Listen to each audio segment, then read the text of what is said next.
എന്നാലും അതിനുള്ളിൽ നടക്കുന്ന ചില ചർച്ചകൾ ഒക്കെ നമുക്കും കിട്ടുന്നുണ്ട്. അതിന്റെ വിശദാംശങ്ങൾ അതൊക്കെ കേൾക്കുമ്പോൾ ഒരു സന്തോഷമുണ്ട് കേട്ടോ.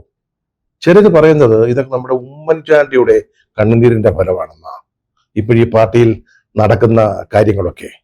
അദ്ദേഹത്തിന്റെ അവസാന കാലത്ത് ചിലർക്ക് അദ്ദേഹത്തെ കുറിച്ച് വിഷമിപ്പിച്ചിട്ടുണ്ട്, നമുക്കറിയാവുന്ന കാര്യമാണ്. യൂത്ത് കോൺഗ്രസിലൊക്കെ നമ്മളോട് തുറന്ന് സംസാരിക്കുന്ന പിള്ളേരുണ്ടല്ലോ, കോൺഗ്രസിലും ഒക്കെ ഉണ്ടെന്നേ, അവരൊക്കെ പറയുന്നതാ ഉമ്മൻചാണ്ടി അദ്ദേഹത്തിന്റെ അവസാന ദിവസങ്ങളിൽ ഒത്തിരി ദുഃഖവും വിഷമവും ഒക്കെ അനുഭവിച്ചിട്ടുണ്ട്. പലരും അദ്ദേഹത്തെ കൈവിട്ടു.